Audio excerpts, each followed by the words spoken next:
Paramashivoham. Om Nithyananda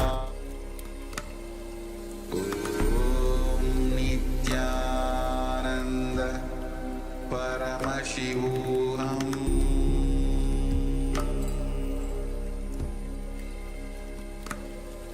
Om Nithyananda Paramashivoham.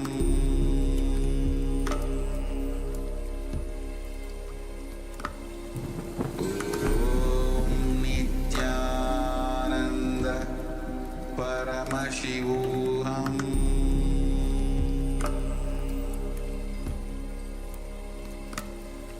Om Nithyananda Paramashivoham.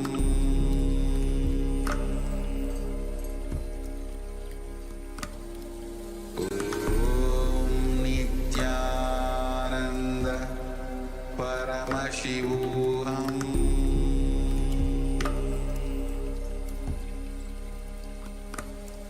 Om Nithyananda Paramashivoham.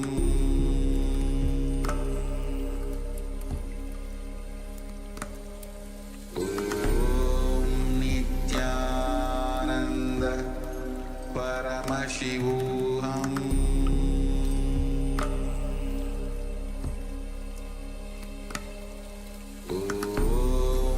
Nithyananda Paramashivoham. Paramashivoham.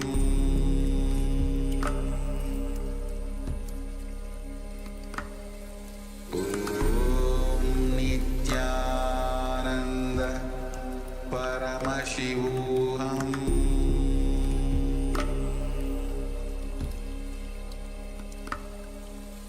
Om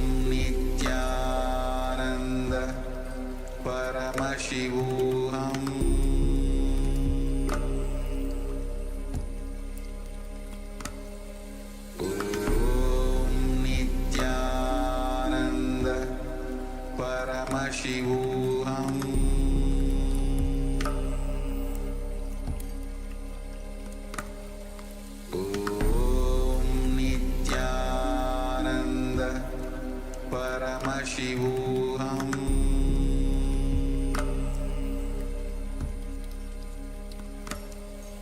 Om Nithyananda Paramashivoham.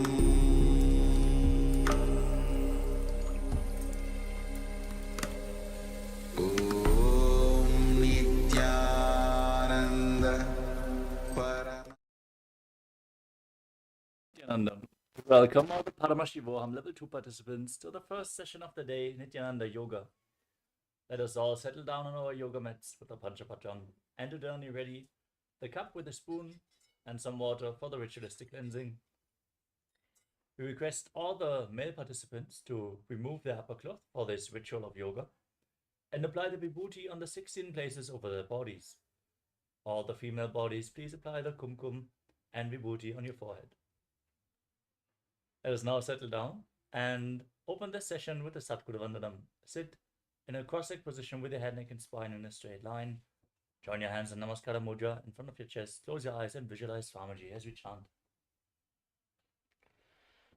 Nithyanandam Paramasukhadam Kevalam Jnanamurtim Dvandvatitam Gaganasadrisham Tattvamasyaadilaksham Ekam Nityam Vimalamachalam Sarvadhi Sakshi Bhutam Bhavatitam Trigunarahitam Sadgurum Tam Namami. Next up is the Shiva Mula mantra. Om Ham Haum Shivaya Namaha. Going to chant it 11 times. Please follow along internally. Om Ham Haum Shivaya Namaha. Om Ham Haum Shivaya Namaha.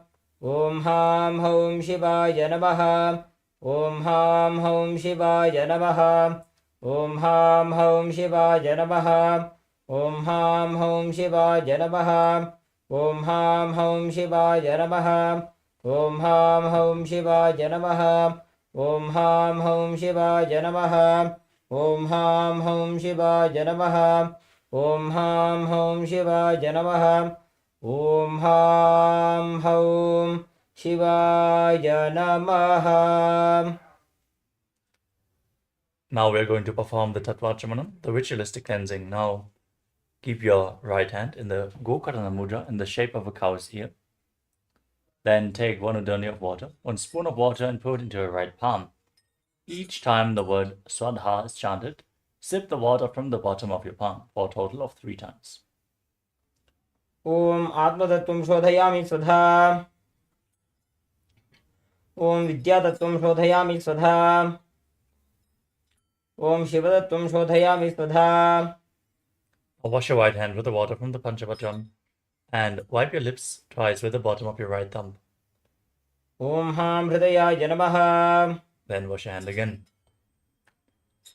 With your index, middle, and ring finger joined together, touch above the upper lip and below the lower lip. Then wash your hand again.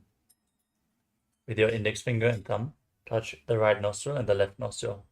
With the ring finger and thumb, touch your right eye, your left eye, your right ear, and your left ear. Then wash your hand again. With your little finger and thumb, touch your navel, your right chest, and your left chest. And with the tips of all the fingers joined together, touch the crown of your head, the right shoulder, the left shoulder, and your heart center. Then wash your hand again. Now clasp the right hand over the left and place both your hands on the right thigh. Close your eyes, take a deep breath. Visualize what you want to manifest in today's ritual of Nithyananda Yoga as we chant the Sankalpa mantra. Om Mamopata Samasta Duridakshayadvara Bhagavat Shri Nithyananda Paramashiva Prityartham Shri Nithyanandeshwari Paramashiva Shakti Sameta Shri Nithyanandeshwara Paramashiva Prityartham Cha Adya Purvokta Evam Guna Visheshena Vishishtayam Asyam Shubhadito Purna Arogya Yukta Dridagatra Yogika Sharira Siddhyartham Paramashiva Shaktya Viskaranaartham Nithyananda Yoga Abhyasam Karishye. Wash your hand once more. Om Apaupasprisya.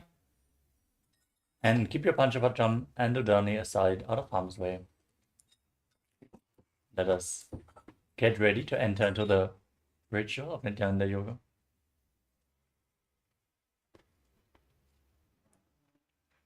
As we briefly cover the components of Nithyananda Yoga, to prepare ourselves with the right context.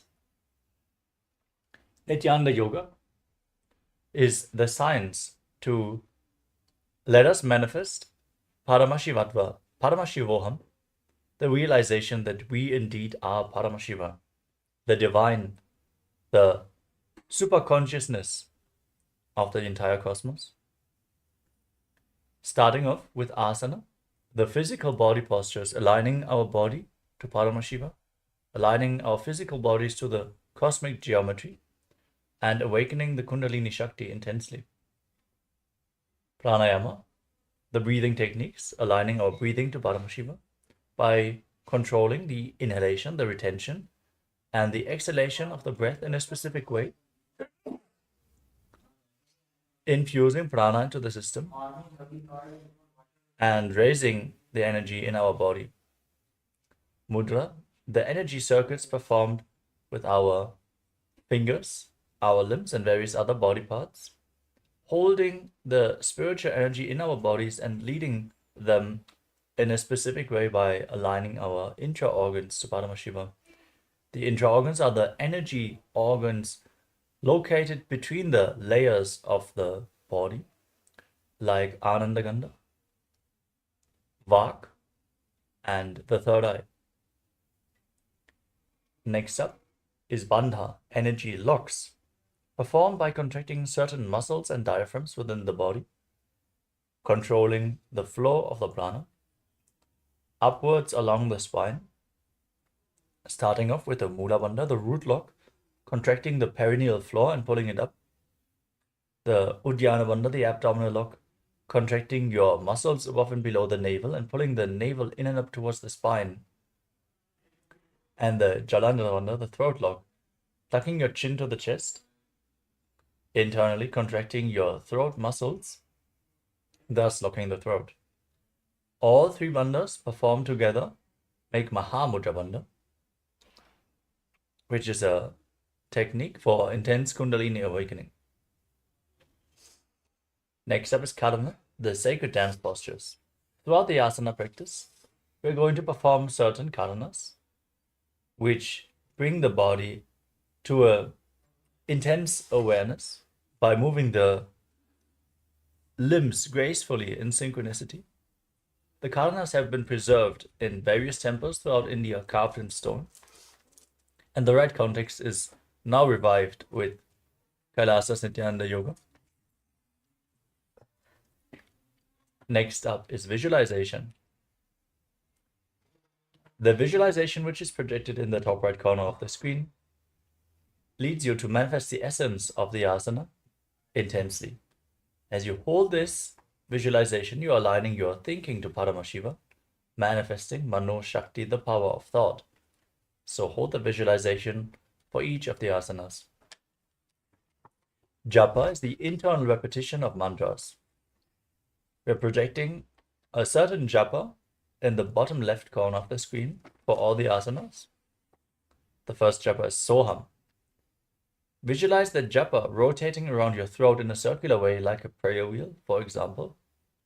This will cleanse your Vishuddhi chakra and manifest the power of Vak Shakti, the power of speech, by aligning your speech to Paramashiva. Our Acharya here is going to chant the scriptural references of all the asanas, the Sanskrit mantras, correlating to how these asanas are to be performed. These are the words of Mahadeva, and since they are in Sanskrit, they carry a phonetic power where you can just listen to them and imbibe the energy, activating the non-mechanical parts of the brain by mere listening. Next up is weightlifting. Weight bodybuilding is a spiritual practice as per the Supreme Pontiff of Hinduism, awakening the Kundalini Shakti even more intensely during the asana practice. Let us include weights into the asana practice. The next component is Mandana. You can see in the background of our acharyas, we are projecting the Shri Yantra, the Shri Chakra, which is the two-dimensional reflection of the entire cosmos, including all the gods and goddesses. Now, gaze at the yantra and imbibe the lines, geometric figures, the flower petals, and the circles. Mirror the yantra into your inner space and mirror the cosmos into your microcosmos. The next component is Abharana, the sacred Rudraksha jewelry.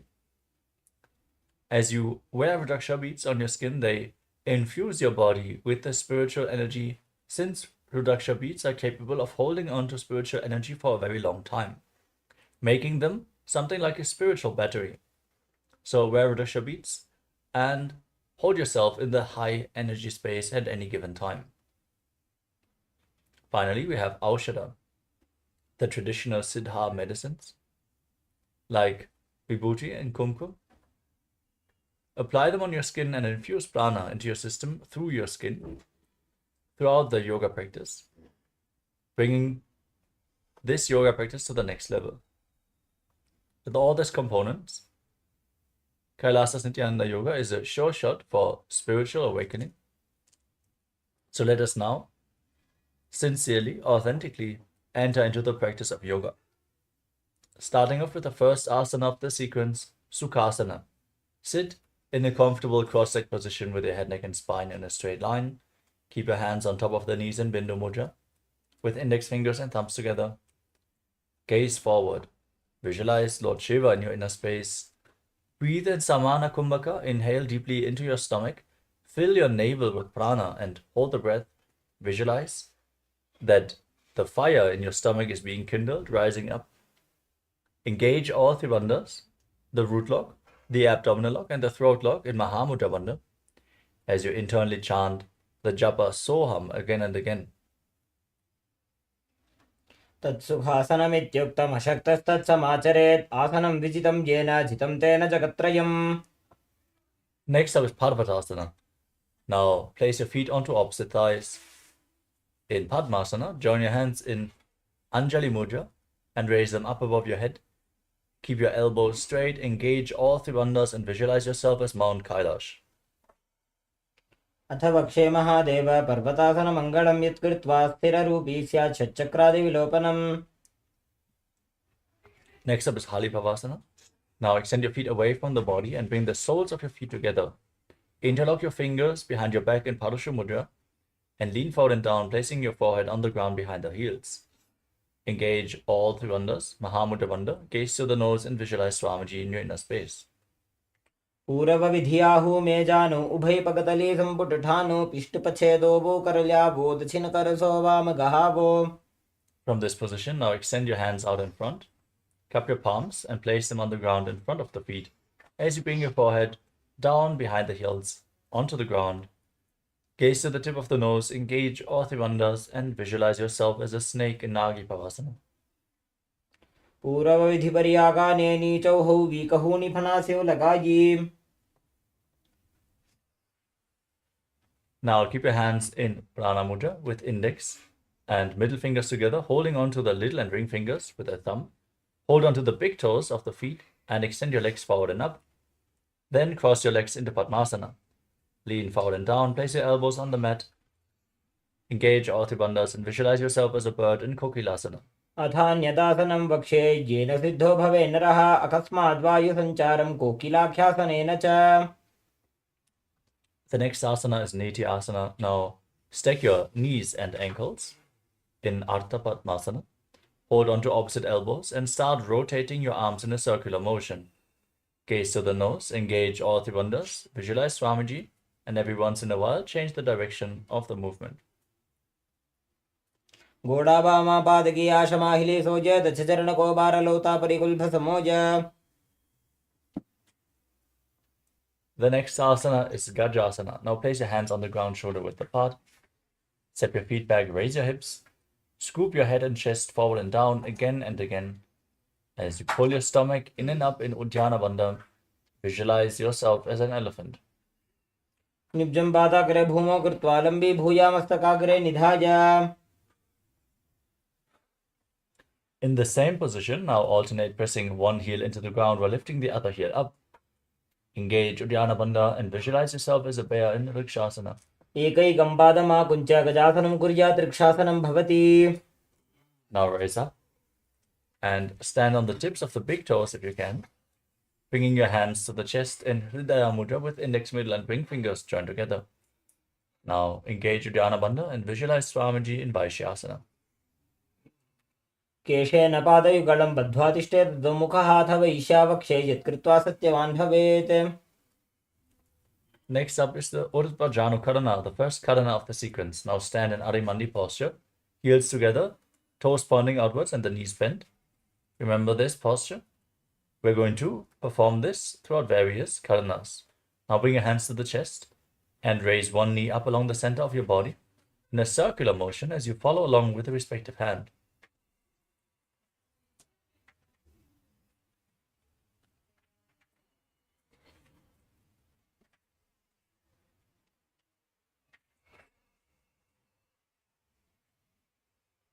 Next up is Balalingasana. Now interlock your fingers from the outside in Sarva Shankari Mudra. Raise one knee up towards the chest. Pull it close with your hands. Engage all three bandhas and visualize yourself holding a baby. एकं जानोरथि आलिङ्ग्य स्थातव्यं बाललिङ्गनं भवति. The next asana is Padapidanasana. Now pull the foot behind towards your buttocks, holding it with both hands behind your back, interlocked in Parashu Mudra. Engage all three bandhas and visualize Swamiji in your inner space. स्थित्वैकस्मिन् पादतले कराभ्यां वेष्टयेत्तनुं पृष्ठे संस्थाप्य यत्नेन पादपीडनमासनम्. Next up is Natarajasana. Now hold the sole of the foot and kick the leg back and up as you lean forward with your hand extended in Bindu Mudra, index fingers and thumbs together, as you visualize yourself as Lord Nataraja in Natarajasana. उत्तानपादं क्रौञ्चं च मरीचिं वीरभद्रकं नटराजं त्रिकोणं च सुप्ताङ्गुष्ठप्रसारणे.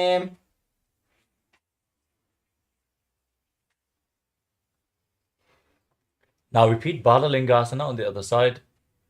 Pull the other knee towards your chest. Stand erect on the mat like a rod. And visualize yourself holding a baby. एकं जानुरसि आलिङ्ग्य स्थातव्यं बाललिङ्गनं भवति. Pull the foot behind towards your buttocks. Interlock your fingers and engage all the bandhas as you visualize Swamiji in Padapidanasana. स्थित्वा एकस्मिन् पादतले कराभ्यां वेष्टयेत् तनुं पृष्ठे संस्थाप्य यत्नेन पादपीडनमासनम्. Now pull the foot behind and extend your front arm with a hand in Bindu Mudra, visualizing yourself as Lord Nataraja in Natarajasana. उत्तानपादं क्रौञ्चं च मरीचिं वीरभद्रकं नटराजं त्रिकोणं च सुप्ताङ्गुष्ठप्रसारणे.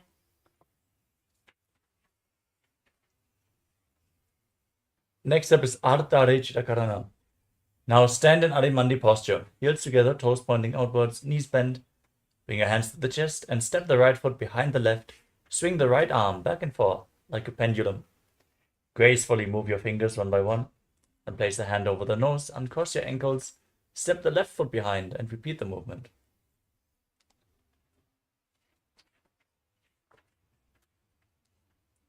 Next up is the skeleton dance. Now visualize yourself as a skeleton and shake your body intensely.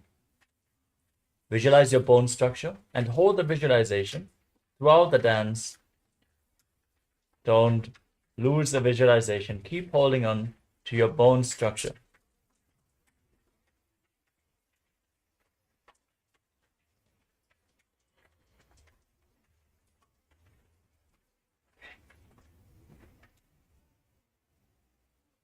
Next up is Katichina Karana. From Adimandi posture, cross your arms over top of your head. And now turn your body to one side, uncross the hands, cross them back to the center. Repeat the movement again and again along with your breath.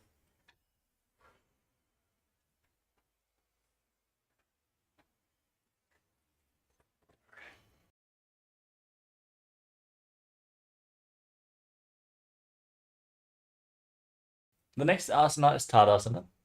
Now stand on the tips of your toes and raise your hands up above your head. Keep the palms facing each other and visualize yourself as a palm tree as you perform all the bandhas, Mahamudra Bandha, and internally chant the new japa Shivoham. महामुद्राबद्धकोनो ताडासनविभेदकान्विनोत्तानं सदा कुर्यादन्तर्पत्नीपतिप्रिया. Next up is Uttanasana. From a standing position, lean forward and down. Place your hands on the mat if you can, otherwise reach as low as you can. Bring your head closer towards the knees and engage all the bandhas as you visualize Swamiji in your inner space. महामुद्राबद्धकोनो ताडासनविभेदकान्विनोत्तानं सदा कुर्यादन्तर्पत्नीपतिप्रिया. Now place your hands flat on the ground, shoulder width apart, and step your feet back into a plank position. Hold this posture, keep your back straight, tuck your chin to the chest in Jalandhara Bandha, and rotate your head from side to side as you visualize Swamiji in your inner space in Tadakrasana. गजासनो स्थित्वा मस्तकं वारं वारं दक्षिणकुक्षिं सव्यकुक्षिं नयेत्. Now lower your body down onto your stomach. Keep your hands by the shoulders and raise your head and chest up by the strength of your lower back. As you open your mouth in and inhale through the hollow of your throat in Bhujangani Mudra. Visualize yourself as a cobra in Bhujangasana. अङ्गुष्ठनाभिपर्यन्तम् अधो भूमौ विनिन्यसेत् कराभ्यां च धरां धृत्वा ऊर्ध्वशीर्षफणीवहि.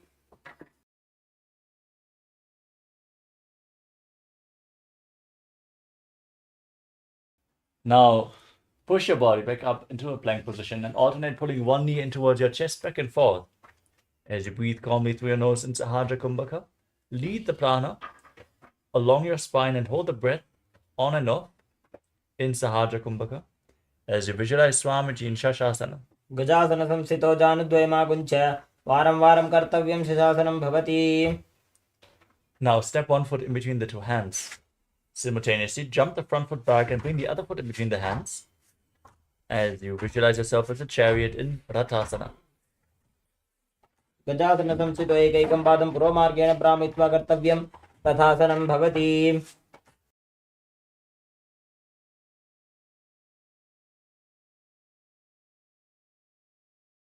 The next asana is Virabhadrasana. Now raise up. Step one foot back with the back toes facing sideways. Bend your front knee at a 90-degree angle. Raise your arms up parallel above your head.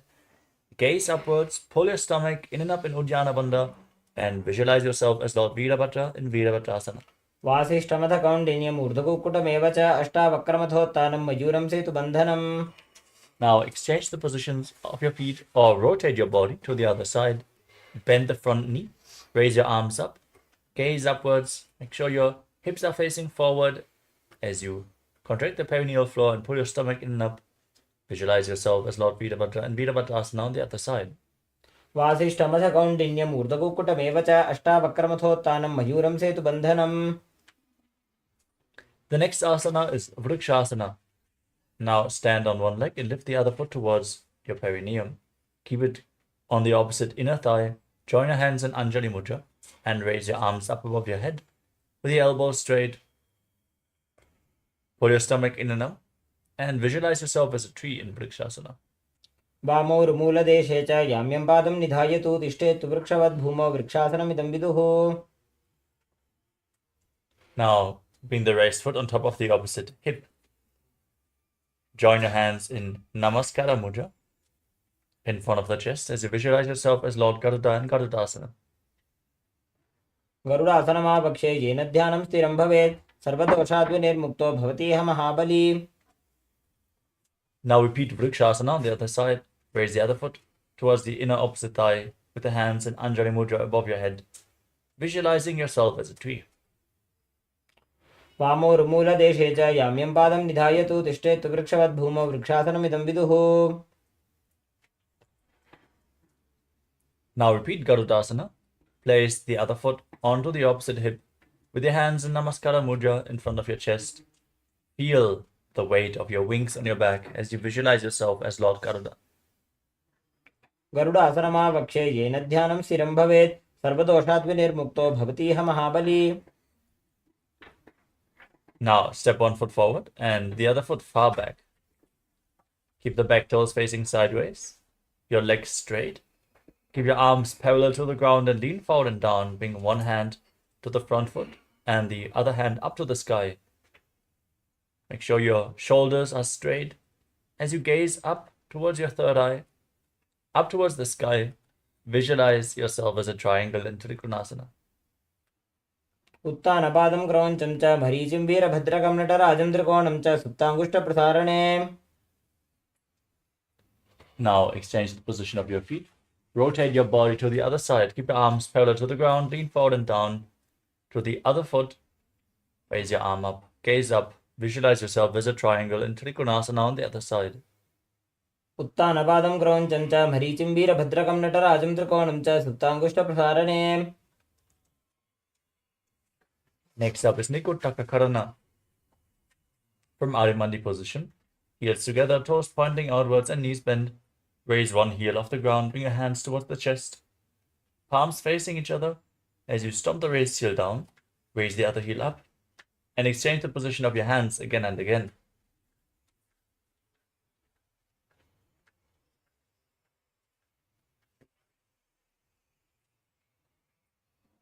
The next asana is Angushthasana.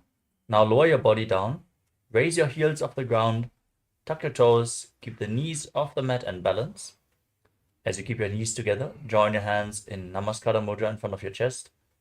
Visualize Swamiji in your inner space and start buzzing like a bee on the inhalation and exhalation in Brahmari Kumbhaka as you internally chant the new japa Sadashivoham. कबन्धासनमित्याहुः गोरक्षासनमेव च अङ्गुष्ठमुष्टिकं ज्ञेयं ब्रह्मप्रासादितं तथा. The next asana is Saurasana. Now step one foot forward. Keep your hands at the side of your body. Palms facing forward, fingertips just touching the ground in Vara Mudra. As you visualize Swamiji in Saurasana. प्रसार्यैकं पादतलं संस्थाप्य त्वैकपादकम्. Now lean forward and down and hold on to the big toe of the front foot in Prana Mudra, index and middle finger. As you hold on to the back heel with the other hand, balance in this position as you visualize Swamiji in Vidunanasana. गुल्फस्थितो पादमेकं प्रसार्य तत्पादाग्रं संस्पृश्य तत्करेण. Now, step the front foot back, bring the other foot forward. Repeat Saudasana with the hands at the side in Vada Mudra as you visualize Swamiji. प्रसार्य एकं पादतलं संस्थापित्वैकपादकम्.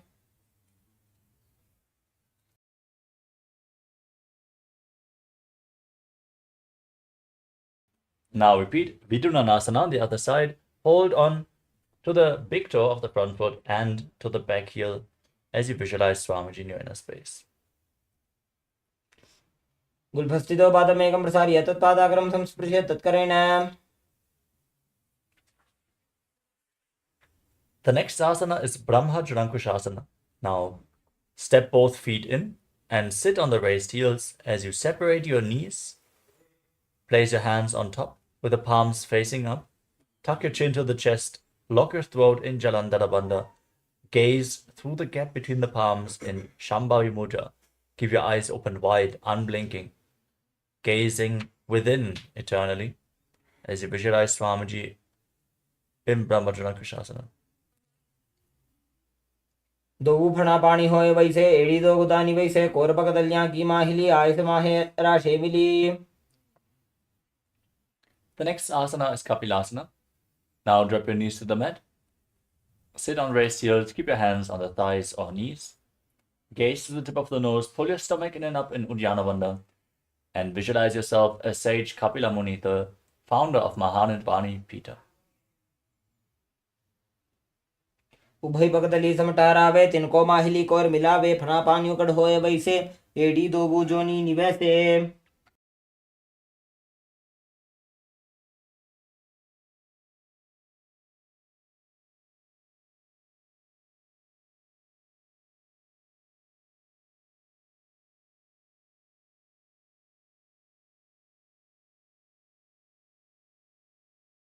The next asana is Bhadragudakasana.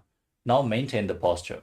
Shift your gaze up towards your third eye and visualize Swamiji in your inner space. दो पगदली संपुट करे कोरवारली भूपरि धरे कोरवारली राखे ऐसे तापरी मूल द्वार टिकी बैसे. Next up is Suryasana. Now raise your knees off the mat and separate them wide as you bring the soles of the feet together. Sit on raised heels. Join your thumbs and little fingers in Padma Mudra, opening up the palms resembling a lotus flower. Raise your arms up above your head. Gaze up through the gap between the palms as you visualize Lord Surya in your inner space. Perform Uddiyana Bandha in Suryasana. एड़ी दो गुदा तरियाने फणा पानी बैठक पुनिठाने. Next up is Mandukasana.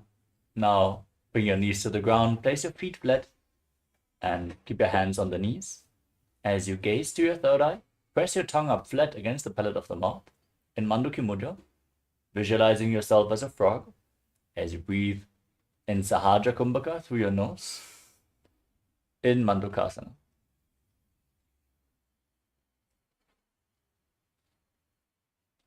पादतलो पृष्ठदेशे अंगुष्टे द्वे च संस्पृश्य जानुयुग्मं पुरस्कृत्य साधयन् मण्डूकासनम्. Next up is Uttana Mandukasana. From the same position, now bring your hands behind your back and hold on to opposite shoulders. As you visualize yourself as a frog, gaze to your third eye and pull your stomach in and up in Uddiyana Bandha in Uttana Mandukasana. Mandukasana मध्यस्थं गुरुपराभ्यां धृतं शिरः एतद्भेकवदुत्तानम् एतदुत्तानमण्डूकम्.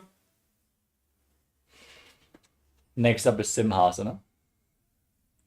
Now cross your feet and sit on the heels.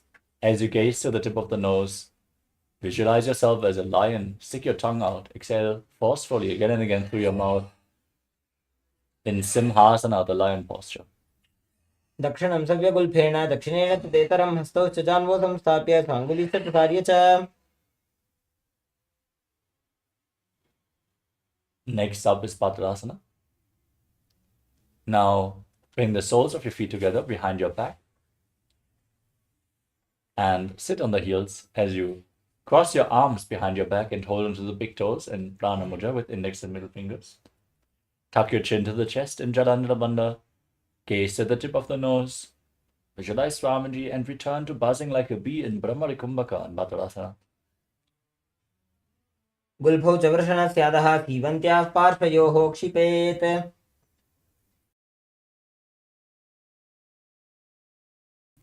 The next asana is Kakapushandi asana.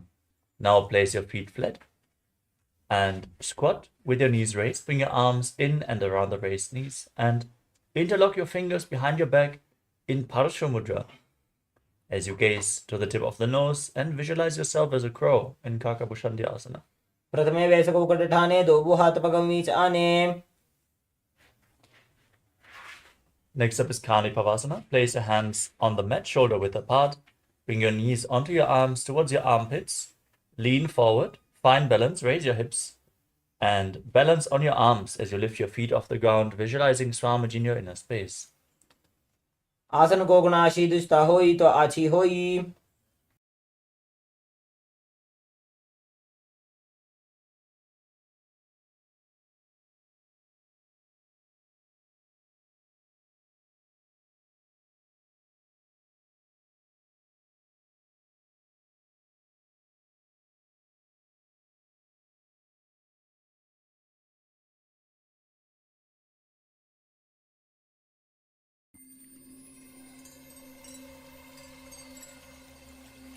I welcome you all with my love and respect. Let you all open all your three eyes. Om Nithyananda Paramashivoham.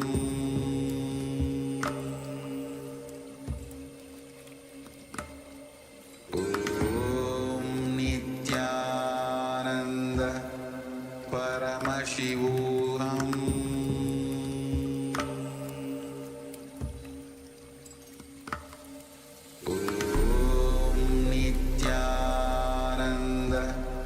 Paramashivoham.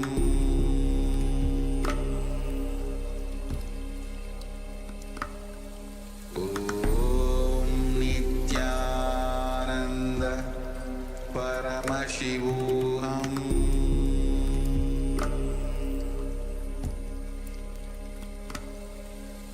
Om Nithyananda. Yes, sorry for the interruption. Let us now move on to the next asana of the sequence, which is Kapali asana. Now, place your hands on the mat, shoulder width apart, and your head as well. Please take precautions. We're going to enter an inverted posture. So if you have neck, spine, or any other injuries, please consult with your doctor before performing any of the inverted postures. Now, align your hips with your shoulders. Raise your feet off the ground and straighten them up into a headstand. Gaze to your nose as you visualize Swamiji and buzz like a bee in Brahmari Kumbhaka in Kapali asana. शीशे शीशा धरती टेकी पकड़ो वो मिलीवा ऊंचा कुकरे.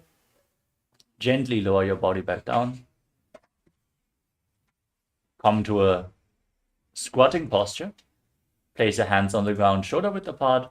Rotate your body to one side, aligning one knee and the hip with your elbows. Lean forward, find balance, lift your legs off to the side. Gaze to your third eye and visualize yourself as a peacock as you breathe in Rechaka Kumbhaka. Exhale all the way and hold your breath in the exhaled state in Paramashivoham. मयूरं दंडवत् कुर्यान् मायूरं दंडनामकम्. Now twist your body to the other side. Repeat Paramashivoham as you gaze to your third eye. Visualize yourself as a peacock and exhale all the way again and again in Paramashivoham on the other side. मयूरं दंडवत् कुर्यान् मायूरं दंडनामकम्. The next asana is Bhairaganatha. Now keep your hands shoulder width apart and step your feet far back into the plank position Tadakshvasana. Then step one foot outside the respective shoulder in between the two hands. Gaze up towards your third eye. Push your hips forward. Contract the perineal floor in Mula Bandha as you visualize yourself as Lord Kala Bhairava in Bhairaganatha. आसन को गुण पीती जाई. Now exchange the position of your feet. Step the front foot back, bring the other foot forward, outside the shoulder, in between the two hands. Gaze up to your third eye. Intensely stretch your hip as you visualize yourself as Lord Kala Bhairava in Bhairakanatha on the other side. आसन को गुण बीती जाई. Step the front foot back and now bring your forearms on the mat. As you slightly walk your feet forward, raise your hips. Try to bring your feet flat on the mat. As you gaze up towards your third eye and visualize Swamiji in Unmukha Pitasana. भून्यस्थौ जानुनी हस्तौ चतुष्पदमवाङ्मुखम्. Now rise back up onto your hands and then rotate your body onto one side, raising the opposite arm up towards the sky. Gaze up along the raised arm. Keep your entire body straight. Be stable as you visualize yourself as Sage Vashishta in Vashishtasana. ऊर्ध्वकुक्कुटवासिष्ठमरीचिहलमत्स्यकम्. Now place the raised hand down. Rotate your body to the other side. Repeat Vashishtasana. ऊर्ध्वकुक्कुटवासिष्ठमरीचिहलमत्स्यकम्. Now come to a seated position with your legs extended forward. As you bring your hands underneath the buttocks with the palms facing up, gaze to the tip of the nose and visualize yourself as Lord Hanuman. Lock your throat in Jalandhara Bandha and internally chant the new japa Mahasadashivoham in Anjani Asana. दोबू कर की उभय हथेली कोरबारली मैले भेली.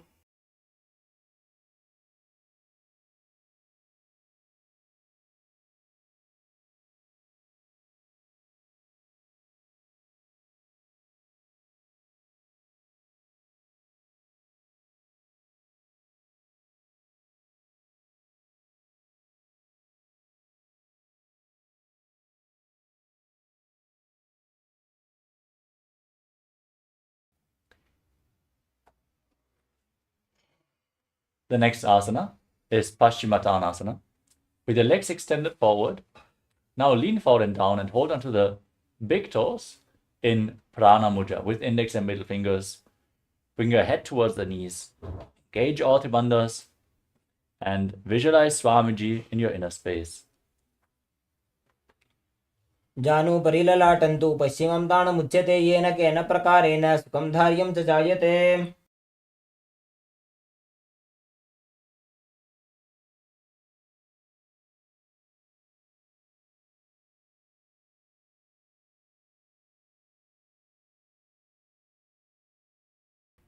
Next up is Ugrasana. Now interlock your fingers around your neck. Slightly separate your feet and knees as you lean forward and down. Squeeze your core. Engage all three bandhas. Try to bring your head between the knees, the elbows outside the knees. As you visualize Kali in your inner space in Ugrasana. स्वपानिभ्यां दृढं धृत्वा जानुपरिशिरोऽन्यसेत् आसनोऽग्रमिदं प्रोक्तं भवेदिनलदीपनम्. Rise back up and now bring one heel in towards the perineum with a knee raised. Bring your arm in and around the raised knee. Interlock your fingers behind your back. As you bring your head towards the knee, visualize yourself as Sage Marichi in Marichi Asana. उत्तानपादं क्रौञ्चं च मरीचिं वीरभद्रकं नटराजं त्रिकोणं च सुप्ताङ्गुष्ठप्रसारणे. Now drop the raised knee to the side and lean forward and down, holding onto the front foot with both hands as in Paschimottanasana. Then gaze to the tip of the nose, visualize Swamiji. Exhale and hold your breath in Rechaka Kumbhaka as you engage all three bandhas Mahamudra Bandha in Mahamudrasana. महामुद्रां प्रवक्ष्यामि तन्त्रेऽस्मिन् मम वल्लभे यां प्राप्य सिद्धा सिद्धिं च कपिलाद्याः पुरागताः. Now straighten both your legs. Bring the other heel in towards the perineum with the knee raised. Leaning forward, interlock your fingers behind your back and bring your head towards the knee in Marichi-asana on the other side. उत्तानपादं क्रौञ्चं च मरीचिं वीरभद्रकं नटराजं त्रिकोणं च सुप्ताङ्गुष्ठप्रसारणे. Now drop the raised knee to the side. Keep the heel by the perineum. Lean forward and down. Hold onto the front foot. Perform Mahamudra Bandha in Mahamudrasana on the other side. महामुद्रां प्रवक्ष्यामि तन्त्रेऽस्मिन् मम वल्लभे यां प्राप्य सिद्धा सिद्धिं च कपिलाद्याः पुरागताः. Now bring the soles of the feet together. Heels against the perineum. Interlock your fingers around the toes as you pull the knees down to the mat. Gaze to your third eye. Visualize Swamiji in Padmalasana 2. गुल्भौ दुवृषणस्याधः सीवन्त्याः पार्श्वयोः क्षिपेत्. Now, with the hands on the knees, extend your feet away from the body. Keep the soles of the feet together. Tuck your chin to the chest in Jalandhara Bandha.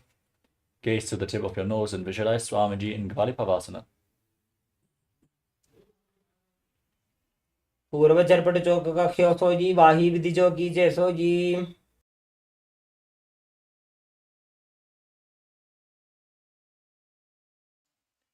The next asana is Joni Asana. Now bring the feet back in, closer towards your perineum. Visualize the Yoni Mandala, the visual representation of all the gods of Devi Parashakti herself. As you hold the soles of the feet, lean forward and down, place the chin by the toes, and gaze to your nose in Joni Asana. दोगु पकदली संबड़गरे एडी मेड के ढिंग दरे अर्धहात को अंतर राशि लीलाट पकदलियां पर दाशे.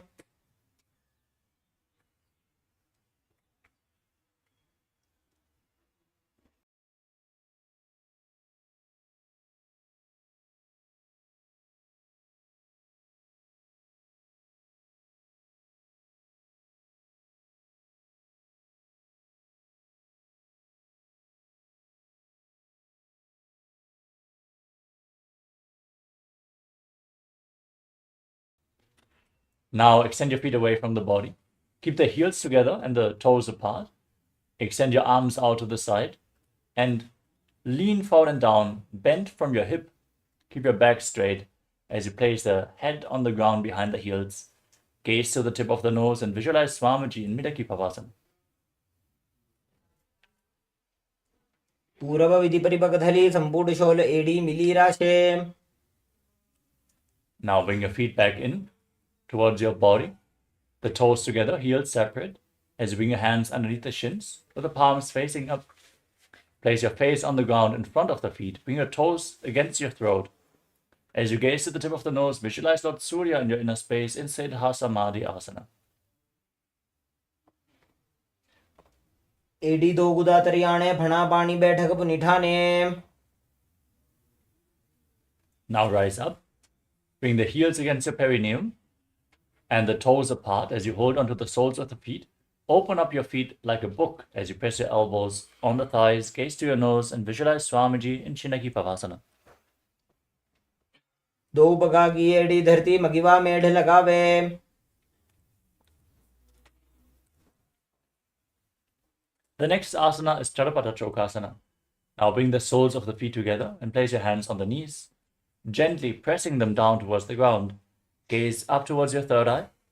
Hold your stomach in and up in Uddiyana Bandha and visualize Swamiji in your inner space.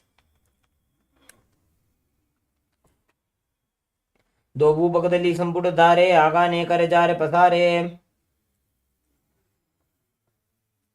The next asana is Bhairavasana. Now, with the soles of the feet together, rotate your feet. You can use your hands for support. Raise your heels up and bring the toes down to the mat. Twist your legs intensely. Push your knees down to the ground. Keep your hands on top of the knees in Bindu Mudra. Pull your stomach in and up, gaze towards your third eye as you visualize Lord Kala Bhairava in Bhairavasana. गुल्भौ संपीड्य चान्योन्यं व्युत्क्रमेणोत्थितं शनैः. The next asana is Samanasana. Now, keep one heel against the perineum and raise the opposite foot up towards your chest as you gaze to the third eye. Visualize Swamiji in your inner space and breathe in Rechaka Kumbhaka. Exhale and hold your breath in the Muladhara Chakra in Samanasana. समानासनमावक्षे सिद्धमन्त्रादि साधनात्.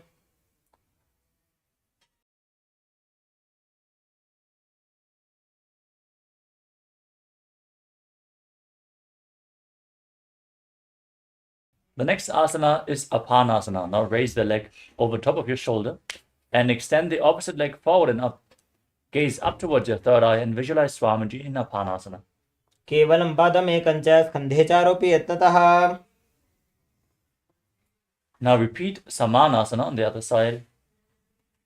Bring the other heel against the perineum and lift the opposite foot against your chest. As you gaze to your third eye, hold your breath and visualize Swamiji. समानासनमावक्षे सिद्धमन्त्रादिसाधनात्. Now repeat Apanasana on the other side. Lift the leg over top of your shoulder and extend the opposite leg forward. Visualize Swamiji as you gaze to your third eye. केवलं पादमेकं च स्कन्धे चारोपि यत्नतः. Next up is Gomukhasana. Now stack your knees in front of your body. Keep the heels at opposite hips. Interlock your fingers, place them on the top knee. As you gaze to the tip of the nose, visualize the face of a cow in your inner space. Start breathing in Siddhkari Kumbhaka. Press your tongue up against the palate of your mouth. As you prevent your tongue from touching the teeth, hiss through the teeth on the inhalation, exhale through your nose, and internally chant the japa Om Nithyanandoham. सव्ये दक्षिणगुल्फं तु पृष्ठपार्श्वे नियोजयेत्. दक्षिणेऽपि तथा सव्यं गोमुखं गोमुखं यथा.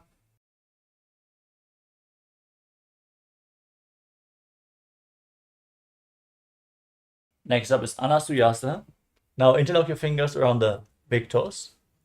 Maintain the posture. Pull your stomach in and up. Gaze to the tip of the nose and visualize yourself as Rishika Anasuya. दक्षिण गोड़ नीचे उठाने, बाहों ताके ऊपर आने. In Anasuyasana 2, now interlock your fingers behind your back. Lean forward and down. As you gaze to the nose, try to touch the nose to the mat. As you visualize Rishika Anasuya.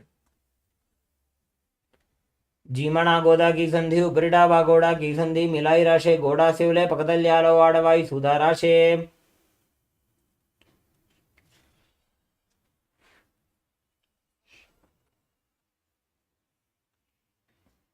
Next up is Garudasana 2. Now step one foot flat on the mat and keep the other heel against the perineum. Keep your hands on the knees and gaze to the tip of the nose as you visualize yourself as Lord Garuda. डाबो पग मोड़ी AD माहिलो गुल्भ मूलद्वार नीचे दे.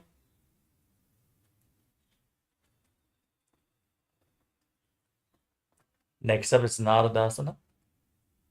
Now raise your perineum onto the heel.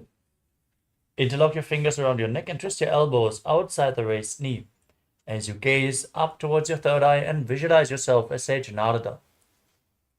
पुष्टि जो वाम पगदली केरी भूपरिता ही लगा वे फेरी. The next asana is Matsya Pitakasana. Now place one foot onto the opposite thigh, raise the opposite knee and hold onto the shin and the big toe of the opposite leg. Gaze to the tip of the nose and visualize Matsya, the fish avatar of Lord Vishnu. वामेन वामाङ्गुष्ठं तु गृहीतं मत्स्यपीठकं योनि वामेन सम्पीड्य मेढ्रादुपरि दक्षिणम्. Next up is Gomukhasana. On the other side, now stack your knees again with the other knee on top this time. Keep your heels by the outside of the hip. Interlock your fingers on top of the knees as you visualize the face of a cow in Gomukhasana. सव्ये दक्षिणगुल्फं तु पृष्ठपार्श्वे नियोजयेत्. दक्षिणेऽपि तथा सव्यं गोमुखं गोमुखं यथा. Now repeat Anasuyasana. Hold on to the big toes in Prana Mudra and pull your stomach in and up as you gaze to the tip of your nose. दक्षिण गोड़ नीचे उठाने, बाहों ताके ऊपर आने. Now repeat Anasuyasana 2. Interlock your fingers behind your back and bring your nose down towards the mat.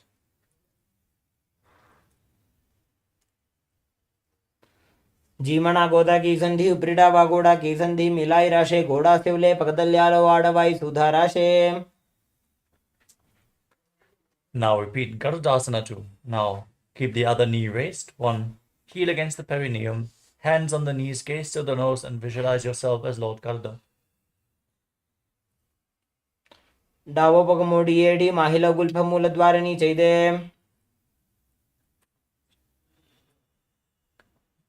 Now raise your perineum onto the heel Interlock your fingers around your neck and twist your elbows outside the raised knee as you gaze up and visualize yourself as Sage Narada and Naradasana on the other side.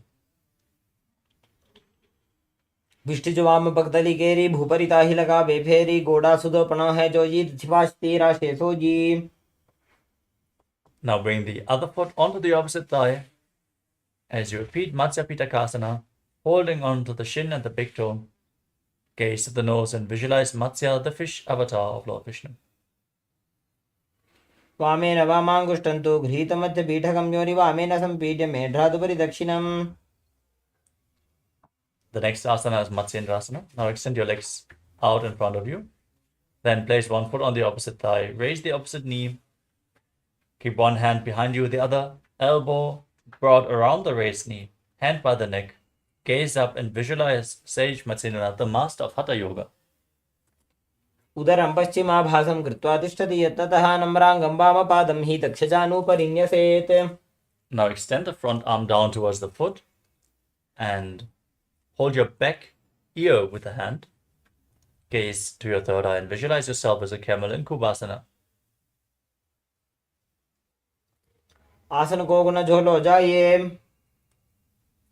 Now drop the hand down to the ground behind you as you keep holding onto the front foot and gaze to your third eye as you visualize Sage Matsyendrasana, the master of Hatha Yoga and Matsyendrasana too. मत्स्येन्द्रपीडं जठरप्रदीप्तिं प्रचण्डरुक्मण्डलखण्डनास्त्रम्. Next up is Matsyendrasana on the other side. Extend your legs forward.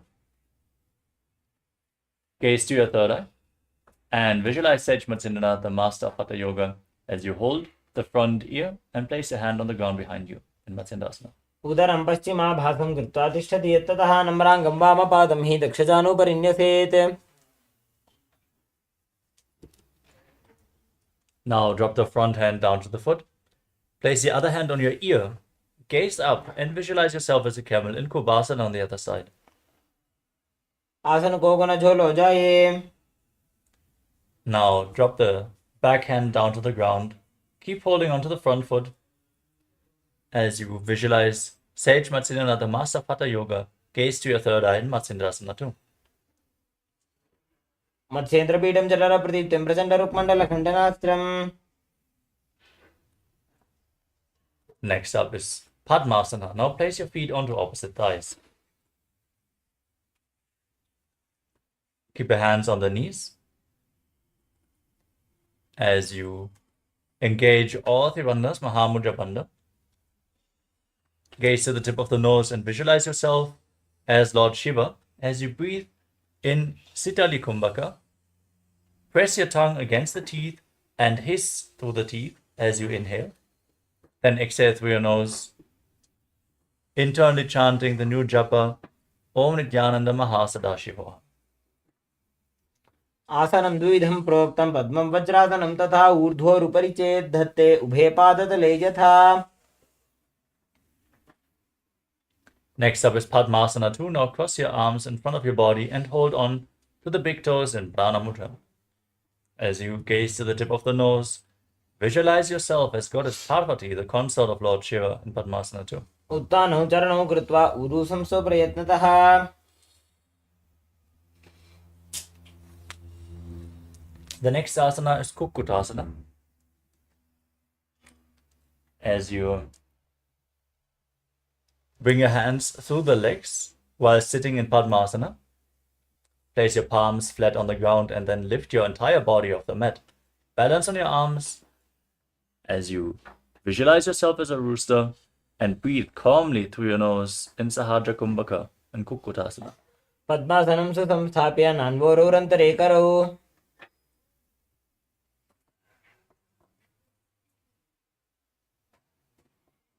The next asana is Baddha Keki Asana.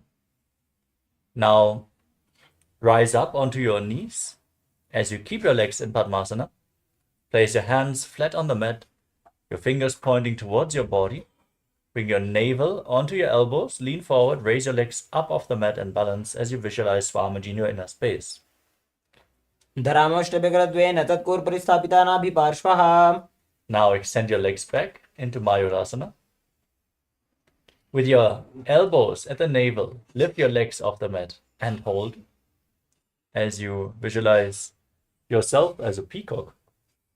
अथ वक्षे Mahadev मयूरासनमुत्तमम्. Now lower yourself down onto the mat. Interlock your fingers around your neck and turn your feet outward. Toes pointing to the side, heels on the ground as you visualize yourself as a crocodile in Makarasana. अध्यासशेते हृदयं निधाय भूमौ च पादौ च प्रसार्यमानौ. Next up is Shalabhasana. Now bring your hands to the shoulders as you lay on your stomach and lift your legs off the ground all the way. Engage your lower back. Visualize yourself as a locust. अध्यासशेते करयुग्मवक्षो भूमिमवष्टभ्यकरयो स्थलाभ्याम्.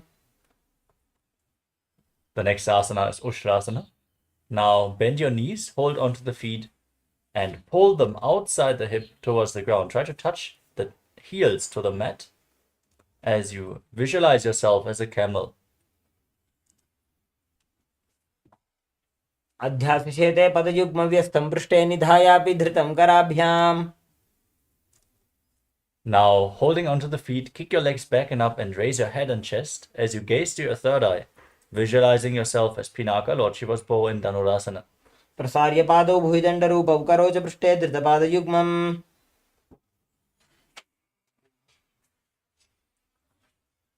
Now come to a kneeling posture. Sit in between the heels as you keep the toes touching behind your back. Place your hands on the knees. Gaze to your third eye. As you breathe calmly through your nose, visualize Swamiji and internally chant Om Nithyananda Paramashivoham, the Mahavakya in Bakasana. आसन को गण उल्टा मोड़ी पाव दो वैसे बहुरो जुगति करे एक ऐसे.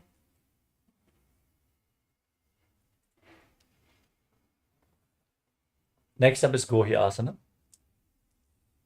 We're going to set up for another inverted posture. So, if required, set yourself up in front of a wall so you can lean against the wall for the inverted postures.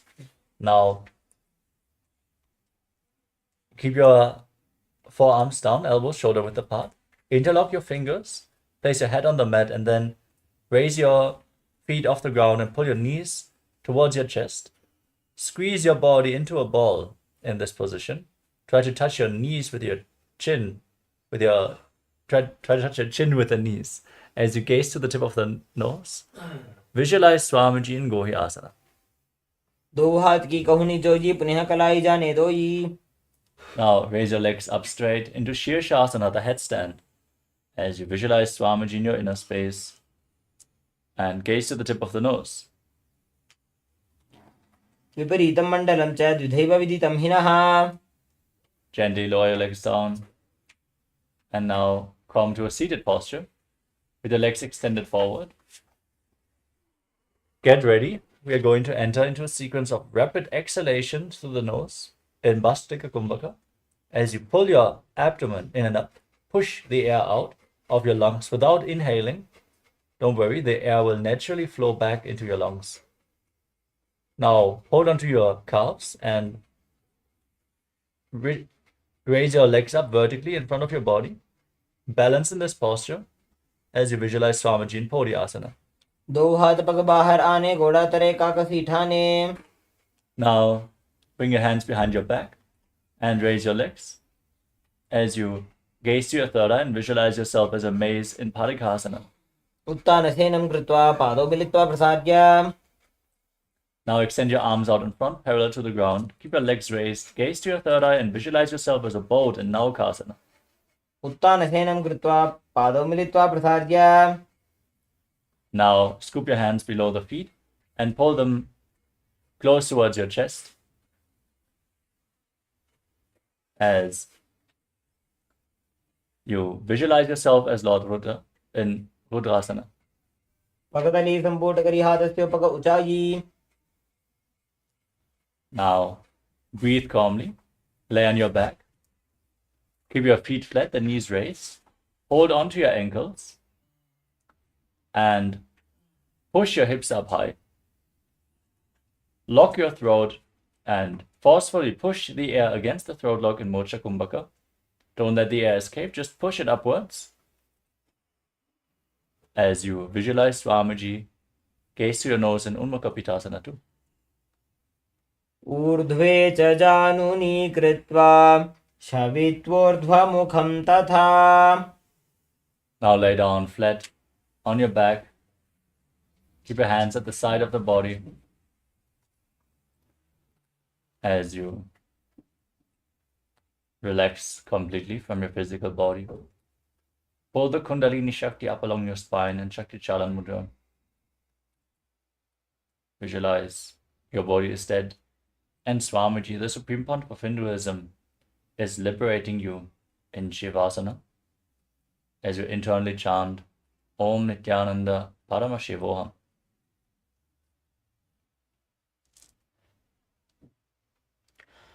उत्तानं शववद्भूमौ शयनं तु शवासनं शवासनं श्रान्तिहरं चित्तविश्रान्तिकारकम्.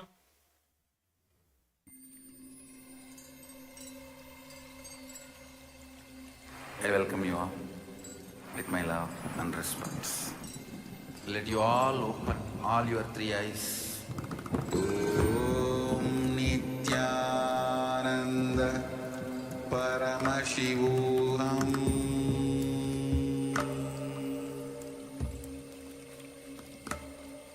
Om Nithyananda Paramashivoham.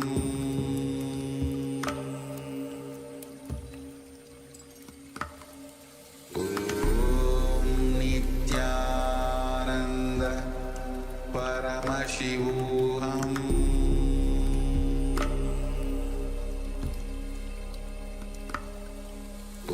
Om Nithyananda Paramashivoham. Om Nithyananda Paramashivoham. Paramashivoham. Om Nithyananda Paramashivoham.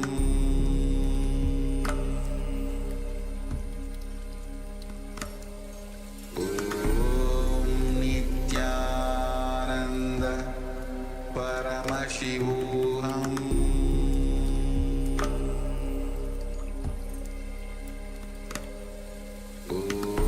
Om Nithyananda Paramashivoham.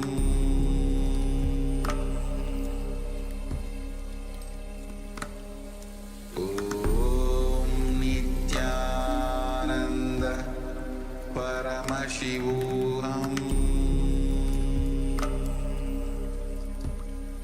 Paramashivoham.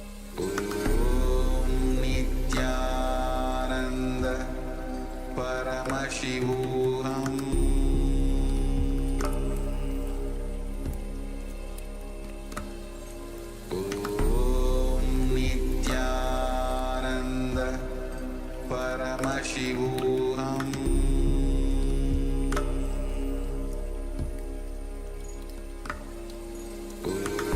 Om Nithyananda Paramashivoham.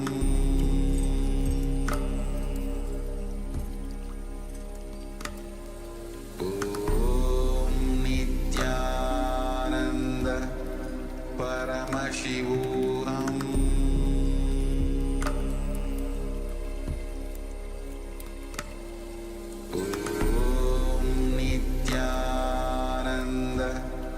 Paramashivoham.